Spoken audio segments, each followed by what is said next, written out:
Let me ask you something. Have you ever had one of those nights where you wake up at 3 a.m. completely soaked, like you just ran a marathon in your sleep, and all you did was lie there? Or maybe you snapped at someone for loading the dishwasher wrong and then asked yourself, who even am I right now? Yeah, me too, honey. Me too. Here's the thing nobody tells you. You might be doing everything right. You're exercising, you're trying to sleep more, you're even drinking water. Okay, sometimes water, sometimes wine, but still. And yet the hot flashes keep coming. The mood swings are real and you feel like your own body is plotting against you. But what if I told you that 5 common foods might be making all of that so much worse? Foods that are probably sitting in your kitchen right now. And no, I'm not talking about obvious junk food. Some of these are going to shock you. Stay with me, because by the end of this video, you're going to know exactly what to remove, what to eat instead, and I even have a little challenge for you at the end that could change how you feel in just 7 days. So don't go anywhere. Food number 1, sugar. All right, let's start with the one we all knew was coming, but secretly hoped I wouldn't mention. Sugar. I know. Put the chocolate down. Actually, wait, don't. We'll talk about chocolate later and you might be pleasantly surprised. But here's why sugar is such a problem during menopause, and I promise to keep this simple. When you eat sugar, your body releases insulin really fast. That spike in insulin messes with another hormone called cortisol, that's your stress hormone, and cortisol, when it goes up, is like throwing gasoline on your hot flashes. It makes them more frequent, more intense, and it also disrupts your sleep. So that bedtime cookie? Yeah. It might be the reason you're up at 2 a.m. feeling like a human furnace. Now, I'm not here to take away your joy. The swap is this. If you're craving something sweet, reach for a small amount of dark chocolate, at least 70% cacao, or some berries with a little almond butter. You get the sweetness without the insulin roller coaster. Your hormones will thank you. Probably not out loud, but still. Food number 2, alcohol. Okay. Food number 2, and before you close this video, hear me out, alcohol. I know what you're thinking. This woman is trying to take away my 1 glass of wine at the end of a hard day. And look, I get it. A glass of red wine sounds like self-care. It sounds like a woman who has her life together, relaxing on a porch somewhere beautiful. But here's the reality. Alcohol is a vasodilator. That's a fancy way of saying it makes your blood vessels expand, which triggers hot flashes. It also disrupts the deep stages of sleep, even if it feels like it helps you fall asleep faster. And during menopause, when your body is already struggling to regulate temperature and mood, alcohol basically pours more chaos into an already chaotic system. The swap? Sparkling water with a splash of tart cherry juice and a slice of orange. It feels fancy, it looks fancy, and tart cherry actually has compounds that support sleep.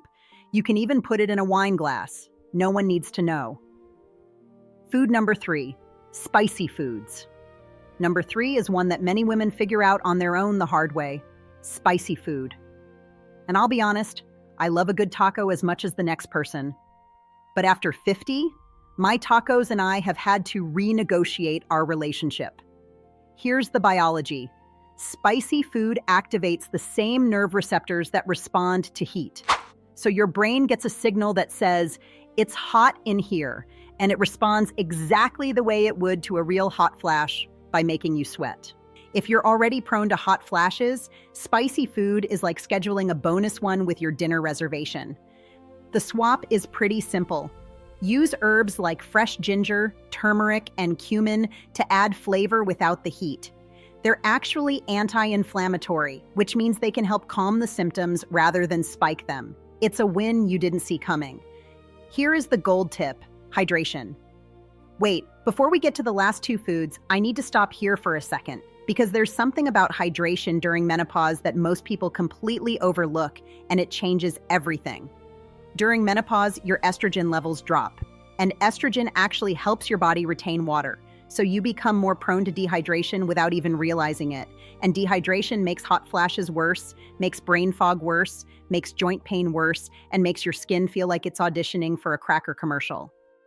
The goal is at least 8 to 10 glasses of water a day, And if you're someone who says, I just forget to drink water, try keeping a big bottle on your desk or countertop where you can see it. Out of sight, out of mind is very real. Trust me, I speak from experience. Okay, now for the last two foods. And food number 5, nobody sees it coming. Food number 4, processed soy. Number 4, and this is where it gets a little complicated, is processed soy. And I want to be careful here because soy is not the enemy. Whole soy, like edamame, miso, and tofu made from whole soybeans, can actually be helpful during menopause. Some studies suggest it has mild estrogen-like effects that can ease symptoms. But processed soy, the kind hiding in protein bars, processed meats, soy milk from concentrates, and a lot of packaged foods, is a different story. It's been stripped of its beneficial compounds and loaded with additives that can be inflammatory. So check your labels. If you see soy protein isolate or soy protein concentrate in the ingredients, that's the processed version. The swap is whole food soy, edamame as a snack, miso soup as a warm drink, or organic tofu cooked simply. Same food family, totally different effect on your body. Food number 5, the surprise villain. And now, the one you didn't see coming. Food number 5 is refined carbohydrates. Things like white bread, white rice, most crackers, and yes, regular pasta. I hear the gasps. I felt them myself when I learned this. Here's why. Refined carbs behave almost exactly like sugar in your body. They break down super fast and cause the same insulin spike we talked about earlier. But there's more. They also feed inflammation in the body, and inflammation is one of the main drivers of menopause symptoms, from joint pain to mood swings to brain fog. And the sneaky part? These foods feel comforting. When you're stressed or tired, a piece of white toast feels like a hug. But it's a hug that's going to wake you up at 3 a.m. sweating. The swap. Whole grain bread, brown rice, quinoa, or even cauliflower rice if you're feeling adventurous. These digest slowly, keep your blood sugar stable, and don't mess with your hormones. Your body gets the comfort without the chaos. 5 things to stop doing. All right, now that you know the 5 foods, I want to give you 5 habits that make all of this worse, because sometimes it's not just what you eat, it's how you eat it. Number 1, skipping breakfast. When you skip breakfast, your cortisol spikes in the morning, and that sets off a hormone chain reaction that makes symptoms worse all day. Number 2, eating your biggest meal at night. Your body is winding down, your digestion slows, and a heavy meal messes with your sleep and your blood sugar overnight. Number 3, drinking coffee on an empty stomach. Coffee spikes cortisol even more than food does, and doing it without eating first is like starting a fire in an empty room.